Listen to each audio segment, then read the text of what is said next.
Okay, so the next thing then is anytime you get in and out of a machine, if you don't want to turn the engine off, which I so get because, you're just going to hop out for 30 seconds, 10 seconds, whatever it is, always, for the love of God, make certain this is up.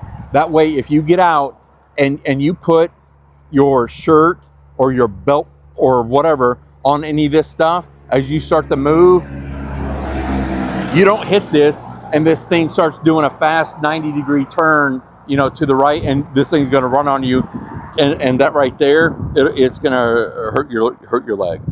Okay, that's going to be bad. You just go ahead, 911. Okay, and I'll pray for you. Okay, but here we don't have that safety device. The only interlock we have is right here, and I'll zoom that in, but it's a lock. That's why I say this is, of all the machines, in my opinion, this is the most dangerous one, because when you're moving in and out, your leg is like literally right here, and the other one's right there. You could easily bump into this. You could easily forget about turning it off because, well, you're used to the red lever right here, which I wish they would do, but whatever. Always make certain that your hydraulics are off.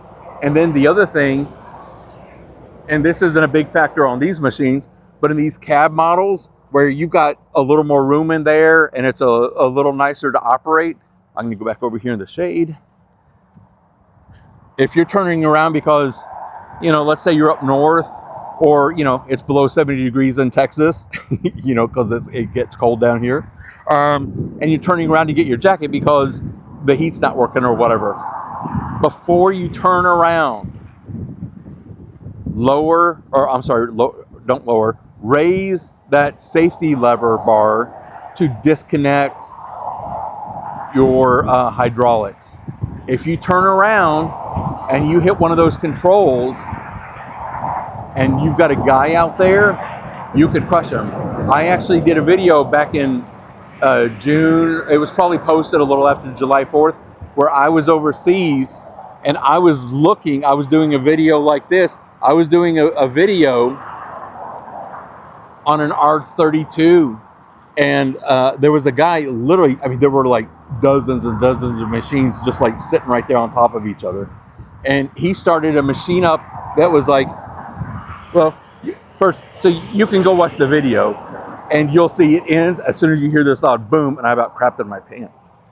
But I had the door open like this, and I was standing here like showing the controls, and all of a sudden, boom, and then the video ends. Well, what happened is there was a guy sitting right there, that close, and he took the boom and he tilted it, or not tilted, but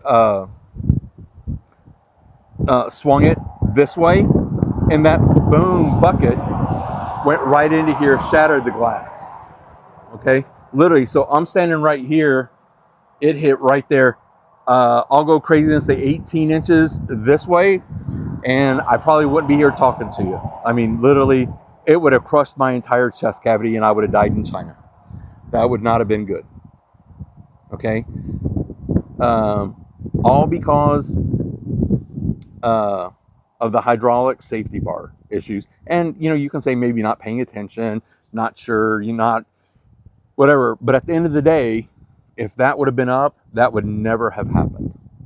So then you've got other little things like, if you've got your lunchbox over there, well, clearly you're eating. Why do you need to have your hydraulics engaged?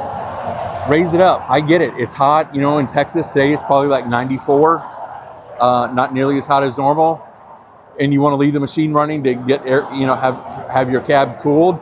Awesome. That's one of the reasons why you pay for the R32, R22, R57, 82, whatever, all the way up to the R520. But you don't need to have the hydraulics engaged. Raise that bar up. Be safe. Anyway, I'm not going to beat a dead horse. You guys get it. Like and subscribe. And I'll be talking to you. I think I'm done with videos for today.